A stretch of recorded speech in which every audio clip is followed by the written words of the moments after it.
I've got some opinions on this actually, but what's the best way to start with Pure?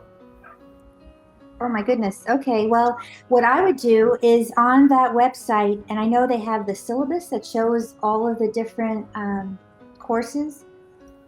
What you could do if you have, there's free AI, you can put all of the titles into an AI or a ChatGPT and say, talk about yourself as far as this is what I want to gain, this is my skills, these are my strengths, and maybe my weaknesses.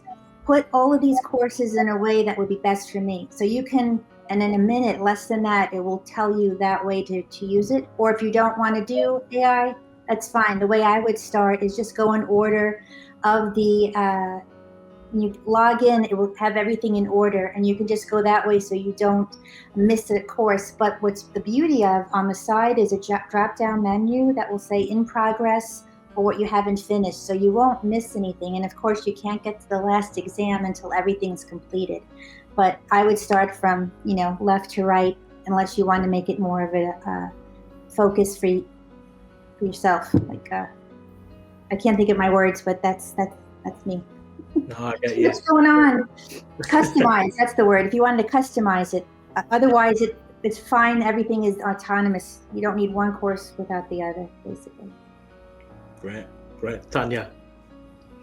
I think, well, she just gave me an idea, that I hadn't thought of before, like even customizing, what is specific to me, like writing it up in ChatGPT and saying, I need to learn these things, tell me which order. I think that's a phenomenal idea. And I'll be quite transparent. I probably have not gotten quite as far through the courses, as I need to. That's something I'm working on my own project manager, time blocking skills, to get back around to. But a lot of it, just even knowing the instructors and talking to them, going into like the different podcasts with Walt and getting to know people on the team. One thing I love is people in this group are continually growing, and that is so motivational. Like we've got one of the instructors that's studying for the ACP, the other one doing podcasts, the other one starting new roles, new books. And so that energy of being connected to people who have that mindset is so important to me, so I know that didn't directly answer the question of how to start with Pure, but I actually love the idea that if people don't automatically find themselves gravitating to one course, taking that syllabus and put it in ChatGPT based on their preferences, I think is amazing. Totally agree. So there's 2 or 3 things I want to plug on this question. A really good thing about Pure is a lot of the instructors have built external assets from the course that you can use to do things like this to prioritize your learning.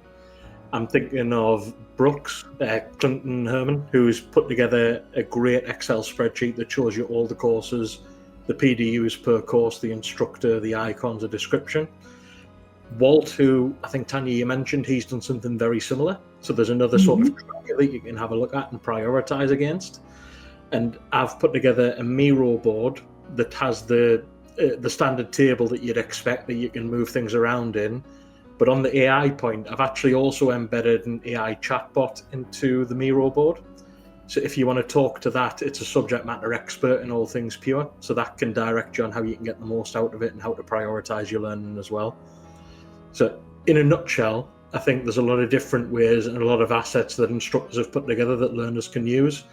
And as the professionals say, we'll probably drop some links to those in the show notes so you guys can check them out as well.